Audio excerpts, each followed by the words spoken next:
First question है यहाँ पर, निपेंथिस खासियाना, जिसको कि घटपर्णी कहा जाता है, नामक दुर्लभ एवं आपातीय पौधा पाया जाता है किस प्रदेश में? तो देखिए इसका आंसर क्या हो जाएगा? आंसर हो जाएगा ऑप्शन नंबर सी, मेघालय में।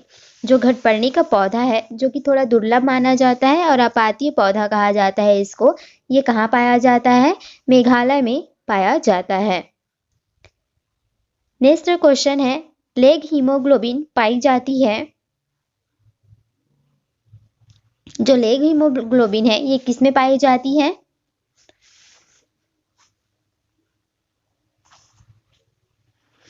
आंसर क्या हो जाएगा? ऑप्शन नंबर सी, लेग्यूम मूल ग्रंथियों में पाई जाती है। नेक्स्ट क्वेश्चन है, निम्नलिखित में से कौन सा एक कीटाहारी पादप है? इनमें से कौन सा कीटाहारी पादप है? ये क्या हो जाएगा? घटपर्णी। घटपर्णी क्या होता है? कीट को एक इसके में थैला जैसे रहता है, वो कीट को अपने में कर लेता है और उसी की तरह भोजन ये खाता है, तो ये क्या हो जाता है? कीटाहारी है, कीट को खाने वाला घटपर्णी। नेक्स्ट है फोर्थ नंबर का क्वेश्चन, आर्की बैक्टीरिया के एक समूह को उत्पादन के लिए उपयोग में लाया जाता है।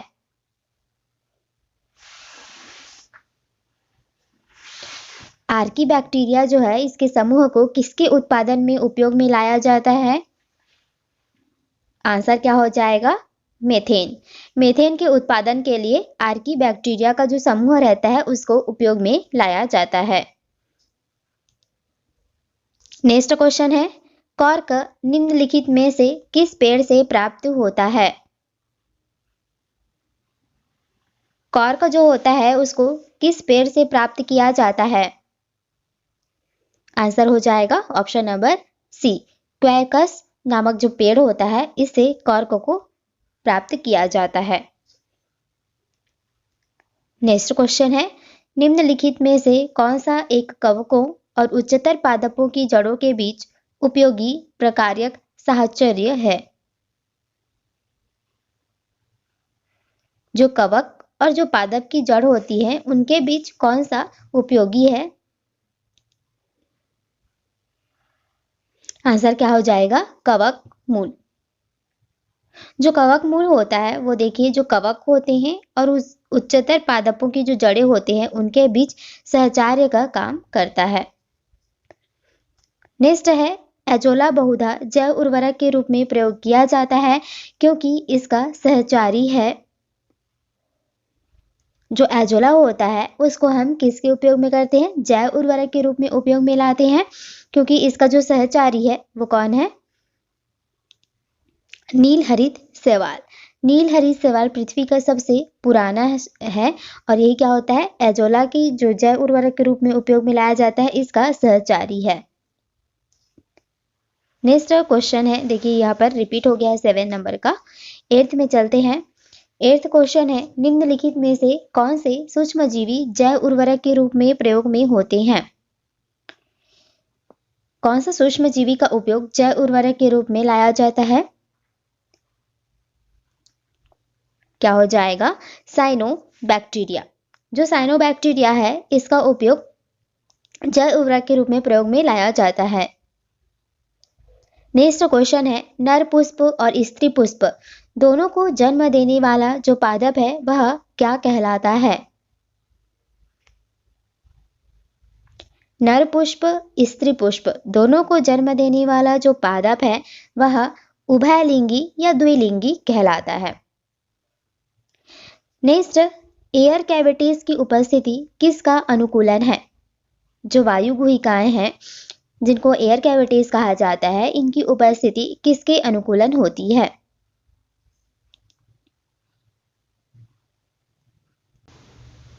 इसका आंसर क्या हो जाएगा? देखिए इसका आंसर हो जाएगा ऑप्शन नंबर सी, जो जल पादप है ये इसका आंसर हो जाएगा। जो वायु गुहिकाएं होती है वो जल पादप में उपस्थित होती है और ये क्या करती है, जिसकी सहायता से वे जल की सतह पर तैरते हैं तथा सूर्य का प्रकाश प्राप्त करते हैं। नेक्स्ट है, किस सवाल का प्रयोग अंतरिक्ष अनुसंधान में किया जा रहा है?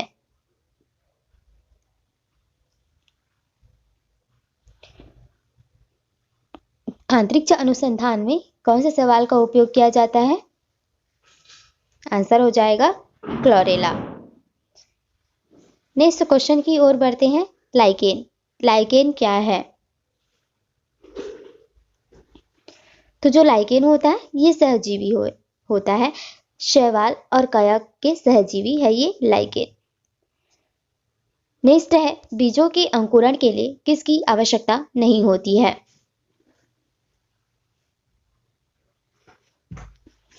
जो हम बीजों का अंकुरण करते हैं उसके लिए किसकी आवश्यकता हमें नहीं होती है? तो देखिए, बीजों के अंकुरण के लिए पानी की आवश्यकता होती है, वायु की आवश्यकता होती है, उपयुक्त तापमान की भी आवश्यकता होती है, लेकिन धूप की आवश्यकता हमें नहीं होती। तो क्या हो जाएगा इसका आंसर? ऑप्शन नंबर सी इसका राइट आंसर हो जाएगा। नेक्स्ट क्वेश्चन है, कौन सा पौधा कीट पकड़ता है? कीट को पकड़ लेता है, कौन सा पौधा है? ये हो जाएगा हमारा घटपर्णी। और किसको कहा जाता है घटपर्णी? जो नेपेंथिस है इसी कहा जाता है घटपर्णी। नेक्स्ट क्वेश्चन है, किस पौधों के फलों को भूमि के नीचे पाया जाता है?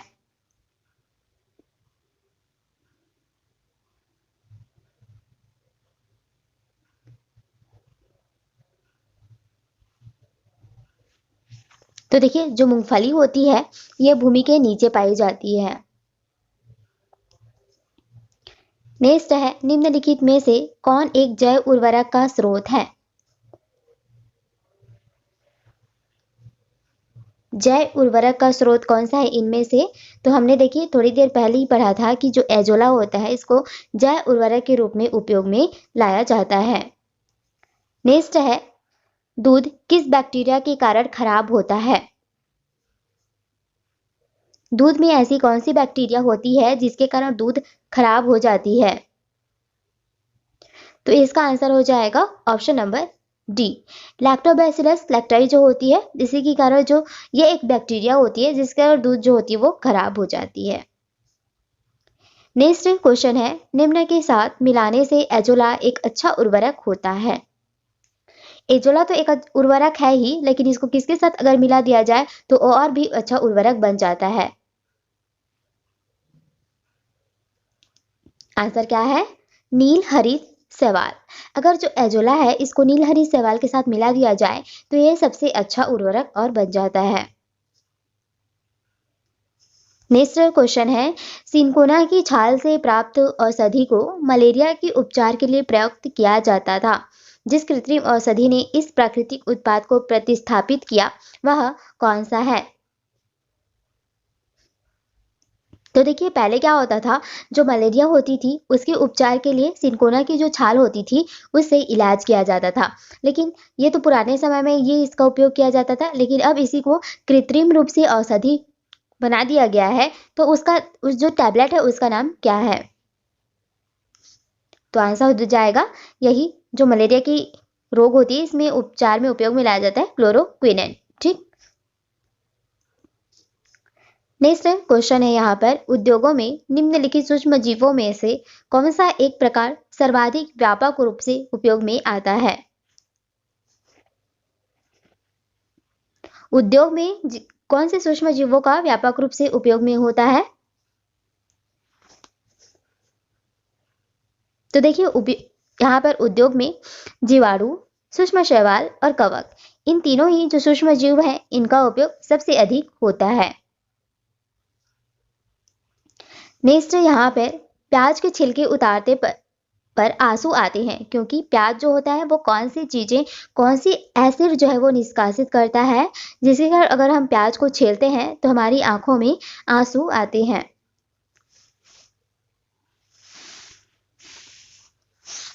तो देखिए, यहाँ पर फर्स्ट ऑप्शन और सेकंड ऑप्शन इन दोनों में थोड़ा कंफ्यूजन होता है, तो उसको आप याद रखिएगा। आंसर इसका क्या हो जाएगा? सल्फेनिक एसिड होगा। ठीक, सल्फोनिक नहीं होगा, सल्फेनिक होगा। ओके। नेक्स्ट क्वेश्चन है, रसेदार सब्जी में प्रयोग होने वाला मशरूम होता है।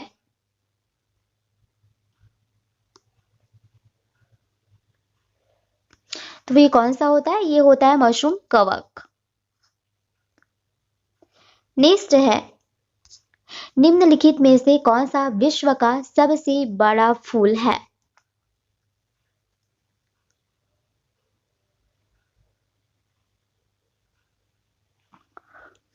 विश्व का सबसे बड़ा जो फूल है वह है रेफ्लेशिया।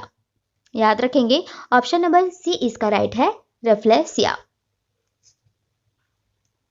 नेक्स्ट क्वेश्चन है, मलेरिया निदान हेतु आर्टीथर नाम की औषधि प्राप्त होती है। आर्टीथर एक औषधि है जो कि मलेरिया के निदान के लिए उपयोग में लाई जाती है। तो ये हमको किससे प्राप्त होता है?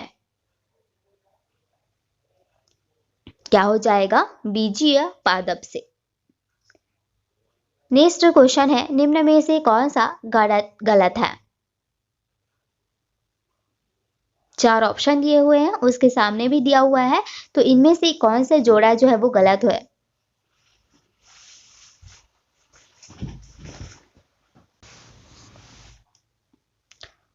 तो देखिए इसका आंसर क्या हो जाएगा।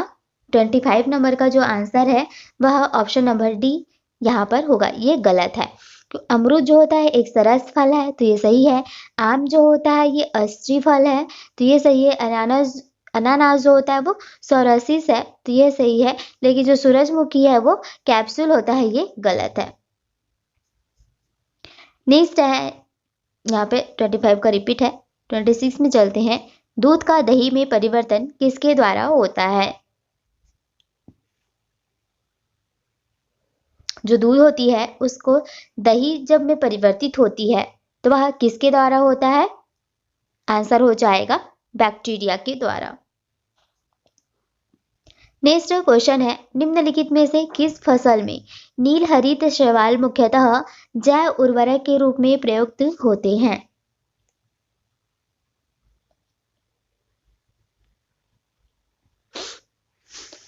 जो नील हरित शैवाल है वह कौन सी चीज के लिए, यहाँ पर किस फसल के लिए जैव उर्वरक का काम करता है? आंसर क्या हो जाएगा? धान। ऑप्शन नंबर सी इसका राइट आंसर हो जाएगा।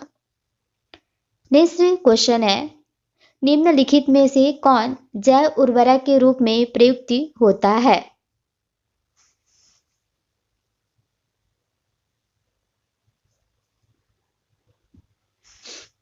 इनमें से देखिए कौन कौन सी ऐसी चीजें हैं जो जैव उर्वरक के रूप में उपयोग में लाई जाती है?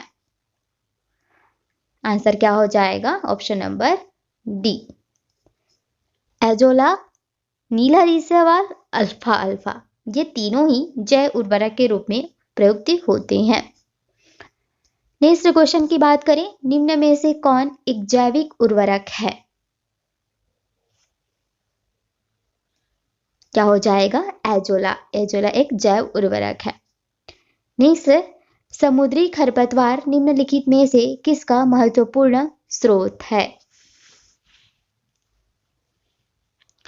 तो यहाँ पर जो समुद्री खरपतवार होते हैं, जो समुद्र में होते हैं, उनमें ऐसा कौन सा चीज इनमें से पाया जाता है? तो वो क्या हो जाएगा? उनमें आयोडीन की मात्रा ज्यादा होती है। नेक्स्ट है, ईस्ट और मशरूम क्या है? जो ईस्ट होती है और मशरूम होती है ये क्या होते हैं? फंगी होते हैं, फफूंद होते हैं। नेक्स्ट है, सूक्ष्म जीवाणु जिनको कि बैक्टीरिया कहा जाता है, इसको किसकी सहायता से देखा जा सकता है?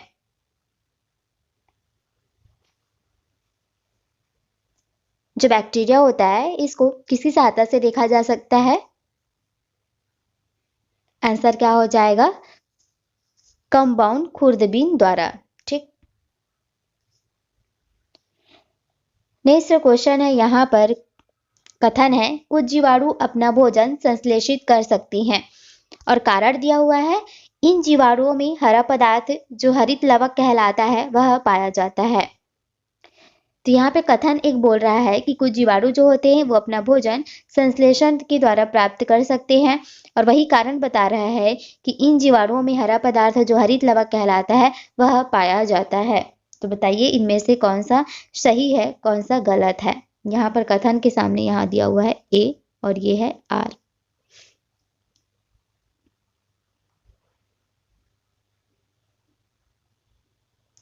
तो देखिए कुछ जीवाणु जो होते हैं अपना भोजन संश्लेषित कर सकते हैं, तो ये तो बिल्कुल सही है। लेकिन इन जीवाणुओं में हरा पदार्थ हरित लवक पाया जाता है, हरित लवक पाया जाता है इसलिए ही ये भोजन को संश्लेषित करते हैं, तो ये गलत है। ठीक, तो यहाँ पर क्या हो जाएगा, ऑप्शन नंबर सी सही हो जाएगा। नेक्स्ट है, निम्न में से किस समूह के जीवों का डूबने से हुई मृत्यु का पता लगाने में महत्व है।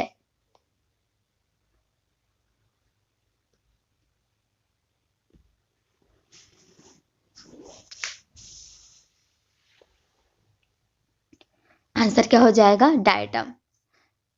जो डायटम है इस समूह के जीवों का डूबने से हुई मृत्यु का पता लगाने में महत्व है। नेक्स्ट है, किस फल का विकास पुष्प क्रम में होता है।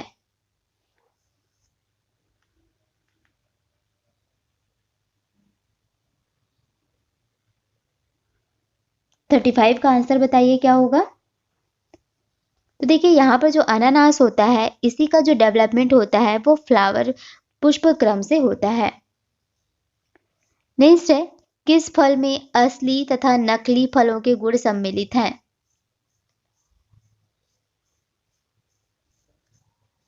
तो वह क्या हो जाएगा, काजू। अमर बेल जिसको कि कुस्कुटा कहा जाता है, ये क्या होता है।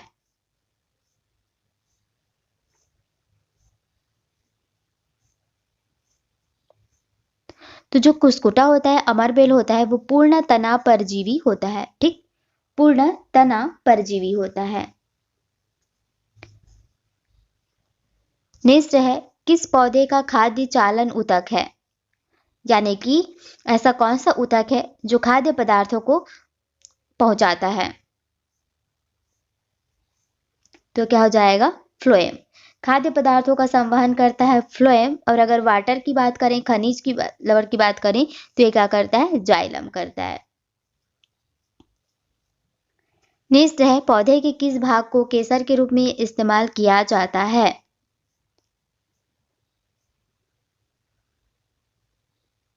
जो केसर होता है वो पौधा का कौन सा भाग होता है।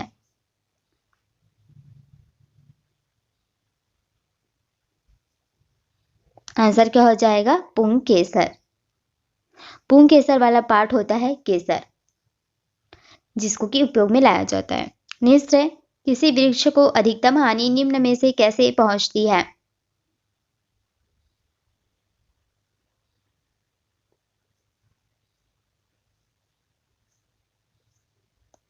तो आंसर क्या हो जाएगा, उसकी छाल का नाश।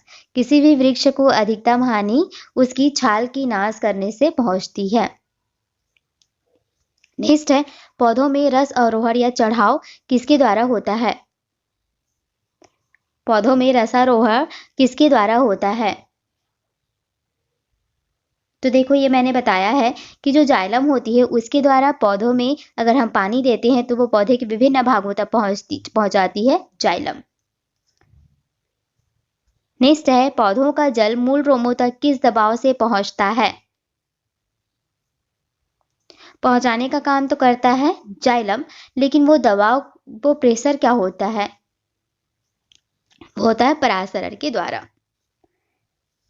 नेक्स्ट है, कुनैन जो मलेरिया के लिए प्रमुख औषधि है वह किसके द्वारा प्राप्त होती है। जो कुनैन है वह किससे प्राप्त होती है। आंसर क्या हो जाएगा, ये पौधे की छाल मतलब आवृतबीजी पादप से प्राप्त होती है। नेक्स्ट क्वेश्चन है यहाँ, वृक्ष की आयु वर्षों में निर्धारित की जाती है। जो भी पेड़ पौधे होते हैं उसकी आयु को कैसे निर्धारित किया जाता है। मान लो ये पेड़ का लकड़ी है और यहाँ से उसको काटा गया है। तो यहाँ पर इस तरीके से उसमें वलय बने हुए होते हैं। तो उन्हीं के आधार पर इसकी जो एज है उसको डिसाइड की जाती है। तो आंसर क्या हो जाएगा, इसमें वार्षिक वलयों की संख्या के आधार पर डिसाइड की जाती है। नेक्स्ट यहाँ पर 45 नंबर का क्वेश्चन है, भ्रूण कोश में स्थित द्वितीय केंद्रक से नर युग्मक का संयोजन क्या कहलाता है? तो क्या हो जाएगा, ट्रिपल फ्यूजन यानी कि त्रिसंलयन कहलाता है।